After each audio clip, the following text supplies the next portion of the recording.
धन्यवाद मिलिंदजी. रणरणत्या उन्हामध्ये आता मॅकेन्झीनी सांगितलं की आमच्या सगळ्या माता भगिनी या ठिकाणी उभ्या आहेत. मॅकेन्झी 89 पासून मी बघतोय.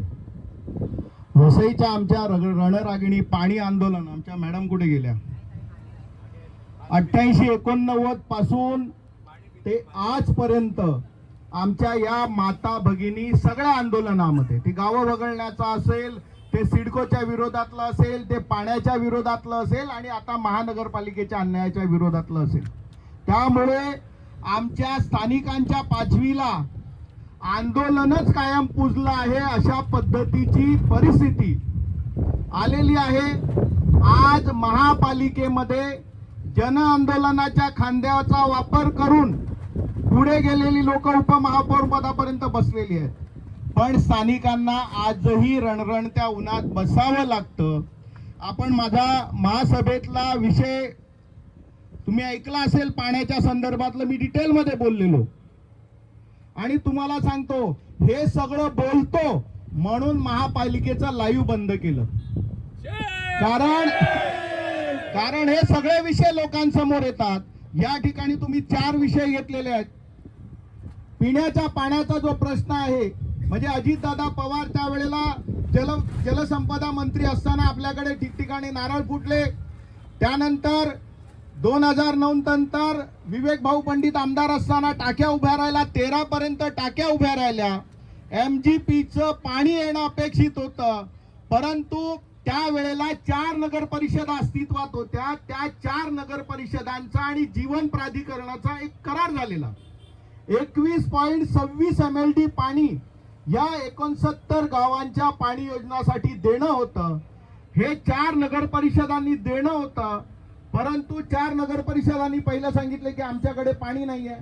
मग 30च MLD आहे, मग अजून 100 MLD पाणी आलं, त्यावेळेला दिलं नाही. त्याच्यानंतर अजून 100 MLD पाणी आलं, त्यावेळेला दिलं नाही. 230 MLD पाणी आलं, तेव्हा दिलं नाही. आता 185 MLD पाणी आलं तरी महानगरपालिकेने दिलं नाही. जी MGPची योजना होती ती सडवून घालवली. संपूर्ण योजना तयार असताना सुद्धा टेस्टिंगसाठी जे पाणी लागतं, जीवन प्राधिकरण टेस्टिंगसाठी पाणी मागत होतं. ह्या इकडच्या नगर परिषदा पूर्वीच्या आणि महानगरपालिकेने टेस्टिंगसाठी सुद्धा पाणी दिलं नाही. आता ते पाणी, आणि दरवर्षी निवडणुकीला आपण बघित असाल तर गावामध्ये आणायचे, 4 पाईप टाकायचे, दुसऱ्या गावात 4 पाईप टाकायचे. आम्ही यांना सातत्याने सांगत होतो की तुम्ही असे 4 पाईप टाकण्यापेक्षा जी लगतची गावं आहेत त्या एकेका गावाला तुम्ही पाणी द्यायला सुरुवात करा. आमच्या कुठल्या तरी बांधवाला पाणी मिळेल. तुम्ही सगळ्यांना उपाशी ठेवलं आणि आज इतकं पाणी असून सुद्धा आपल्या स्थानिकांना सगळ्यांना क्षारयुक्त पाणी प्यावं लागतं. मी सुद्धा शहराच्या बाजूला आहे, पण मला पण फिल्टर लावूनच पाणी प्यावं लागतं. आणि त्यामुळे पाणी द्यायचं नाही आणि पाणी पुरवठा लाभ करायचा. अरे पाणी पुरवठा लावताना थोडी तरी लाज जनाची नाही तर मनाची ठेवायची की अरे ज्यांना लाभच दिला नाही, जी लोक पाण्यासाठी तडफडतायत त्यांना पाणी पुरवठा तर करायचा नाही, वरती लाभ कर मागायचा. आणि त्यामुळे मला निस्सारण विषय आहे, आमच्याकडे तुम्ही ड्रेनेज सिस्टम तयार केली नाही, आमच्या पुढे पाणी पुरवठा सिस्टम तुम्ही तयार केली नाही. आमच्या टाक्या सडून गेल्या. 2012-13ला झालेल्या टाक्या आज 26 झालं, 14 वर्ष तुम्ही टाक्या सडवून घालवल्या. त्याच्यातल्या अनेक टाक्यांची प्लास्टर करायला लागली, परंतु पाणी दिलं नाही. पाणी का गावकऱ्यांना दिलं नाही? तुम्हाला नळ कनेक्शन दिलं, तुम्ही काय करणार? फक्त नळाचे पैसे भरणार, डिपॉझिट भरणार, दुसरं काय मिळणार आहे? आम्हाला मिळणार नाही ना. मग आम्हाला जे काही मिळेल ऍडिशनल त्याच्यासाठी आम्ही पाणी देऊ, तुम्हाला पाणी देणार नाही, अशी या सत्ताधाऱ्यांची भूमिका सातत्याने असल्यामुळे आता तर त्यांचं एक रडगाणं असतं, प्रशासन काळ होता, प्रशासन काळ होता, प्रशासन काळ होता. आम्ही त्यांना त्या दिवशी पण आव्हान दिलं, जाहीर आव्हान दिलेलं आहे. मी स्वतः ठराव मांडलाय. तुम्ही म्हणताय ना प्रशासन काळ होता, तुमचे काय म्हणतात की नगरसेवक नव्हते आणि राज्य सरकारकडे होतं ना. आम्ही स्वतः ठराव मांडलाय की या प्रशासन काळातल्या कारभाराची चौकशी करा आणि त्याची श्वेतपत्रिका मांडा. हिम्मत नाही सत्ताधाऱ्यांचा एकही माणूस तुम्ही बोलून विचारा की प्रशासक काळात जर एवढं वाईट झालं असेल तर तुम्ही का कारभाराची चौकशी करत नाही, अधिकाऱ्यांवरती का कारवाई करत नाही? हे काहीच करायचं नाही. प्रशासकांनी वेगळं काहीच केलं नाही. यांनी जो रस्ता आखून दिलाय ना, त्याच रस्त्याने ते गेले, थोडीफार साईड पट्टी वाढवली, बाकी काही केलं नाही. यांनी जे जे काही करायचं होतं. आता काय झालंय की आता सोशल मीडियाला विरोधी पक्ष म्हणून भारतीय जनता पार्टी त्या ठिकाणी आहे, आम्ही सगळे विषय बाहेर काढतो म्हणून मग यांना सत्ता आता हे जे काही प्रशासक काळ आठवतो. परंतु तुम्हाला जे द्यायचंय, स्थानिक लोकांना पाणी देण्यासाठी तुम्हाला कोणी अडवलं नव्हतं. ते पाणी देणं आवश्यक होतं. प्रत्येक वेळेला केवळ आश्वासन दिली. दुसऱ्या बाजूला जी करवाढ आहे, घरपट्टी जवळपास 20 ते 25% वाढवली. कारण नसताना, काही संबंध येत नाही. ज्या स्थानिकांना तुम्ही सुविधा देत नाही त्या स्थानिकांच्या घरावरती ज्यांना सुविधा देतात त्यांना ते कर मागा, ते द्यायला तयार आहेत. ताईंनी ओसीचा सीसीचा विषय काढला. तुम्हाला एक सांगतो, कुणाच्याही घरावरती महानगरपालिका, तुम्ही जुनं असेल नवीन बांधा, महानगरपालिकेचा कुठलाही अधिकारी कर्मचारी आला तर आम्हाला फोन करा, आम्ही त्या ठिकाणी येऊन उभा राहू.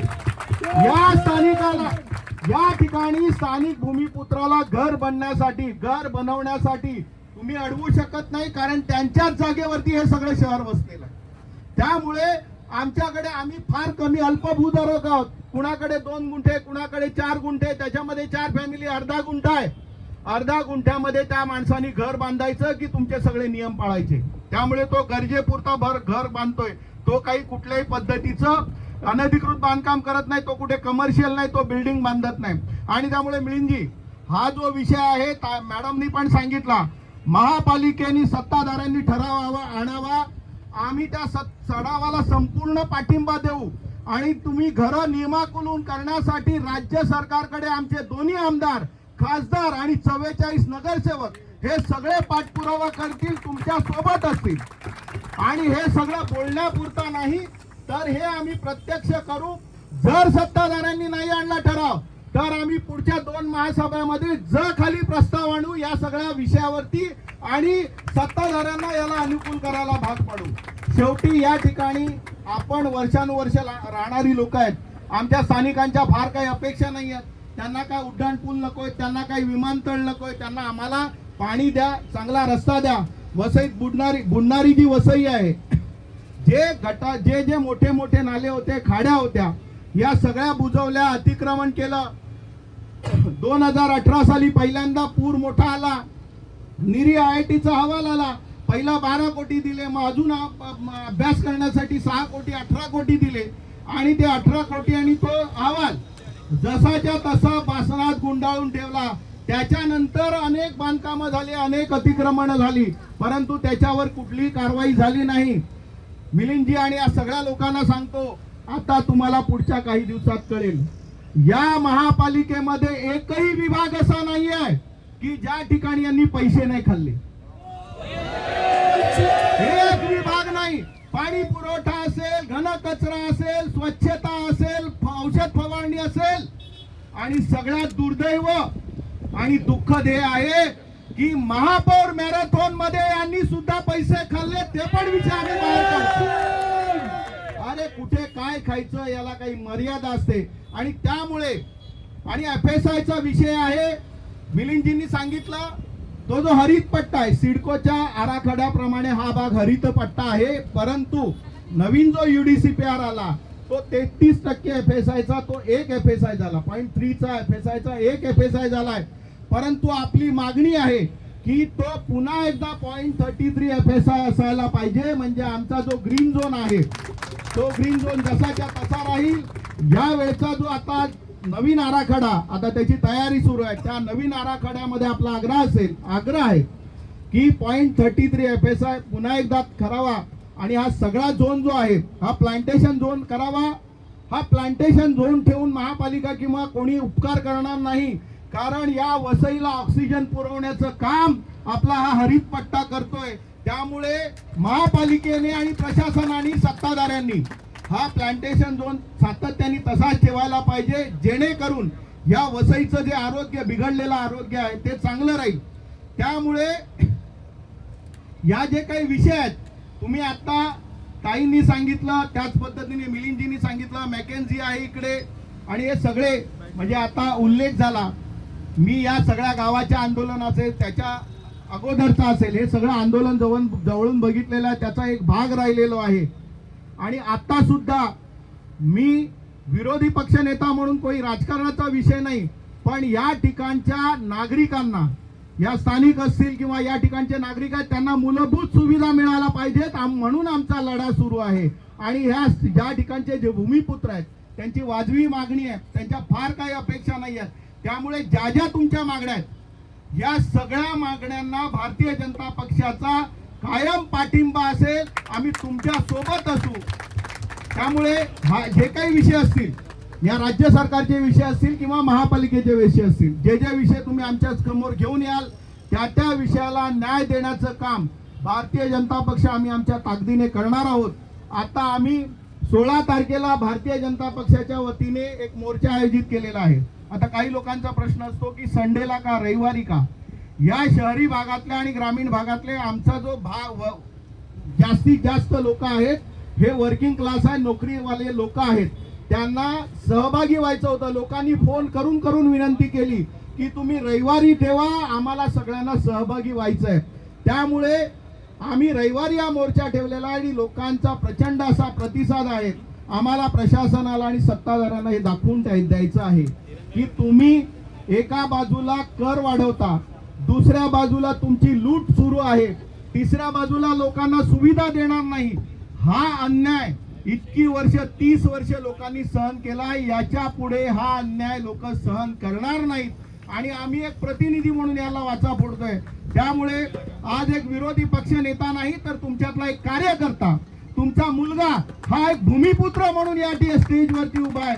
त्यामुळे तुमच्या प्रत्येक लढ्याला भारतीय जनता पक्ष आणि विरोधी पक्ष नेता म्हणून मी या तुमच्या सोबत असेल असा मी शब्द देतो. आणि जे जे विषय माझ्या समोर येतील त्याला महापालिका सभागृह असेल आणि राज्य सरकारकडे वाचा फोडण्यासाठी आम्ही सगळे तुमच्या सोबत आहोत, एवढंच या ठिकाणी आश्वासन देतो. धन्यवाद. जय हिंद, जय महाराष्ट्र. हमारे गाव में